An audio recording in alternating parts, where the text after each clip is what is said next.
Hello, എന്തൊക്കെയുണ്ട് വിശേഷം? എല്ലാവരും സുഖമായിട്ടിരിക്കുന്നോ? അപ്പം ഞാനിന്നൊരു പാചക വീഡിയോ ആയിട്ടാണ് വന്നിരിക്കുന്നത്. പാചക വീഡിയോ എന്ന് പറയുമ്പോൾ വലിയ ഗംഭീര പാചക വീഡിയോ ഒന്നല്ല കേട്ടോ.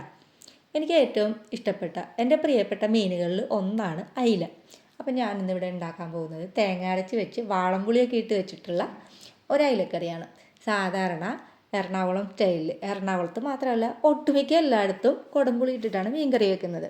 പക്ഷെ ഞാനിവിടെ തൃശ്ശൂർ വന്നു കഴിഞ്ഞപ്പോഴേക്കും ഹസ്ബൻഡിൻ്റെ ഫാമിലിയിൽ കുടംപുളി കണ്ണി കണ്ടുകൂടാ, അവർക്കിഷ്ടം വാളംപുളിയാണ്. അപ്പോൾ ആദ്യമൊക്കെ കഴിക്കുമ്പോൾ എനിക്ക് ഇത്തിരി പുളിയും മധുരവും അതുപോലെയൊക്കെ തോന്നിയിരുന്നു. പക്ഷെ ഇപ്പോൾ കഴിച്ച് എനിക്കിപ്പോൾ ഇതിനോടാണ് ഇഷ്ടം. അപ്പം നമുക്ക് നേരെ വീഡിയോയിലേക്ക് പോകാം. ആദ്യം തന്നെ ചൂടായ ചട്ടിയിൽ നമുക്ക് കടുകും അതുപോലെ തന്നെ ഉലുവയും ഇട്ട് കൊടുക്കുക.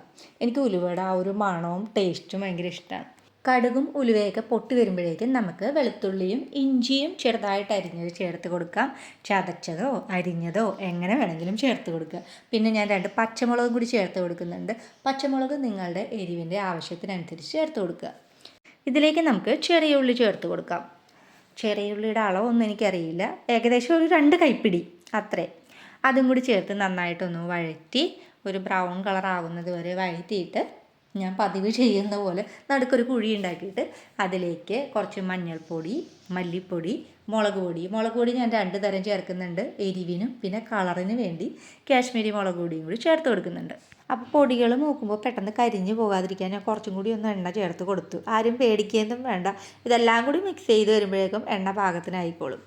അപ്പോൾ എല്ലാം കൂടി മിക്സ് ചെയ്ത് ആ ഒരു പച്ചമണമൊക്കെ മാറിക്കഴിയുമ്പോഴേക്കും നമുക്കിതിലേക്ക് ഒരു സവാള, ഞാനൊരു കുഞ്ഞു സവാളയാണ് എടുത്തിരിക്കുന്നത്, തക്കാളി, ഒരു കുഞ്ഞു തക്കാളി അതും കൂടി ചേർത്ത് നന്നായിട്ടൊന്ന് വഴറ്റി അടച്ച് വെക്കുക. അതൊന്ന് കുഴഞ്ഞു വരട്ടെ. തക്കാളിയൊക്കെ ചേർക്കുമ്പോഴേക്കും മീൻ കറിക്ക് നല്ലൊരു കൊഴുപ്പുണ്ടാവും. തക്കാളിയൊക്കെ നന്നായിട്ട് കുഴഞ്ഞു വന്നിട്ടുണ്ട്. ഇതിലേക്ക് നമുക്ക് പുളി പിഴിഞ്ഞ വെള്ളവും തേങ്ങ അരച്ചതും കൂടി ചേർത്ത് കൊടുക്കാം. തേങ്ങയിലേക്ക് ഞാൻ വേറൊന്നും ചേർത്തിട്ടില്ല, പൊടികളോ ഓൾറെഡി ഇട്ടതാണല്ലോ. അപ്പോൾ ആ ജാറ് കഴുകിയ വെള്ളമൊക്കെ നിങ്ങളുടെ ചാറ് എന്തോരാണ് വേണ്ടതെന്ന് വെച്ചിട്ട് അതനുസരിച്ച് വെള്ളം ചേർത്ത് കൊടുക്കുക. അപ്പോൾ എല്ലാം കൂടി ഒന്ന് തിളച്ച് വരുമ്പോഴേക്കും നമുക്ക് നമ്മളുടെ മെയിൻ താരം അയില ചേർത്ത് കൊടുക്കുക. അപ്പം മീനൊക്കെ നന്നായിട്ട് ചാറിലേക്ക് അങ്ങോട്ട് ചേർത്ത് നന്നായിട്ട് തിളച്ച് ആ ചാറിൻ്റെ ഫ്ലേവറൊക്കെ അയിലയിലേക്ക് പിടിച്ച് വരട്ടെ. അതുവരെ നമുക്ക് വെയിറ്റ് ചെയ്യാം. അപ്പോൾ നല്ല കുറുകിയ എൻ്റെ സ്വന്തം നീതുവിൻ്റെ സ്വന്തം അയിലക്കറി ഇവിടെ റെഡി ആയിട്ടുണ്ട്.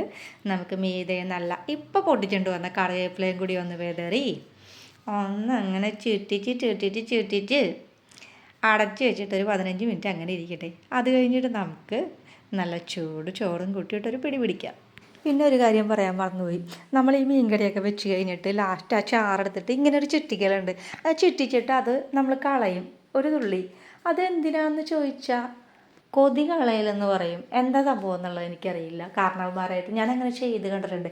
എൻ്റെ ആൻറ്റിയും അമ്മൂമ്മയൊക്കെ അങ്ങനെ ചെയ്യണ കണ്ടിട്ടുണ്ട്. അപ്പം ഞാനും ഇങ്ങനെ കറി വെക്കുമ്പോൾ കുറച്ച് ഒരു കൊതി കളയുക എന്നൊക്കെ പറയും, അങ്ങനെ ഞാനും ചെയ്യാറുണ്ട്. അപ്പം നമുക്ക് ഇന്ന് ഉച്ചയൂണിന് എന്തൊക്കെയാണ് ഉള്ളതെന്ന് നോക്കിയാലോ. മെയിനായിട്ട് നമ്മുടെ അയില വറുത്തതുണ്ട്, അയില കറി വെച്ചതുണ്ട്. എനിക്ക് പ്രത്യേകിച്ച് അയിലയുടെ തലഭാഗമാണ് ഇഷ്ടം. അതിപ്പോൾ വറുത്തതായാലും കറി വെച്ചതായാലും ഞാൻ തലഭാഗം നോക്കി മാത്രമേ പിടിക്കുകയുള്ളൂ. പിന്നെ നമ്മുടെ സോയാബീൻ ഫ്രൈ, ഇത് ഞാൻ പാച്ചിന് വേണ്ടി ഉണ്ടാക്കിയതാണ്. അപ്പോൾ അത് കുറച്ചുണ്ട്. പിന്നെ പടവലങ്ങയും പരിപ്പും കൂടി ഒരു കുഴമ്പനായിട്ടുള്ളൊരു കറി, അത് വെച്ച് വന്നപ്പോഴേക്കും കുറച്ചങ്ങോട്ട് കുറുകിപ്പോയി.